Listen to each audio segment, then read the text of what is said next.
আল্লাহর এই ঈমান বৃদ্ধি করার জন্য, আল্লাহর কাছে দোয়া কবুলের জন্য সহজ আর সবচেয়ে মজার একটা কাজ আছে। সেটা হলো অজু থাক না থাক, গোসল থাক না থাক, মাথায় কাপড় থাক না থাক, রান্নাঘরে থাকেন, মাছ করতে থাকেন, রিক্সা চালাতে থাকেন, দুটো কাজ করবেন। একটা হলো আল্লাহর জিকির করবেন, দরুদ পড়বেন, আর একটা হলো দোয়া করবেন। দোয়া মানে হাত তুলতে হবে জরুরি না।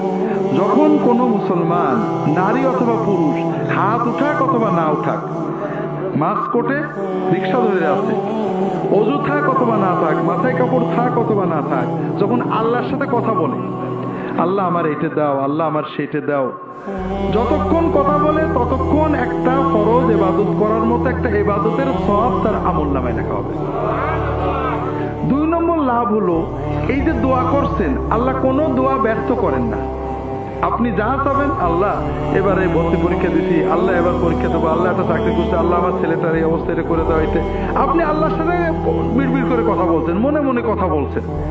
আল্লাহর কাছে যাই চাবেন, আল্লাহ সঙ্গে সঙ্গে দোয়াটা কবুল করে নেবেন। তবে আল্লাহ দেবেন 3 ভাবে, 1 ভাবে। হয় যেটা চাইছেন ওইটা দেবেন, নইলে আপনার একটা বিপদ কাটিয়ে দেবেন, নইলে আল্লাহ আখেরাতে জান্নাতে আপনার জন্য সওয়াব জমা করে রাখবেন, লস নেই। 3 নম্বর, যতক্ষণ আল্লাহর সাথে কথা বলবেন মনটা ভালো লাগবে। কথা কি বুঝতে পেরেছেন? আর আল্লাহর জিকির করবেন সব সময়। জিকির, দোয়া, দরুদ শরীফ পড়ার জন্য অজু করা জরুরি না, গোসল করা জরুরি না, টুপি মাথায় দেওয়া জরুরি না, মেয়েদের মাথায় কাপড় দেওয়া জরুরি না, পাকসা পাওয়া জরুরি না।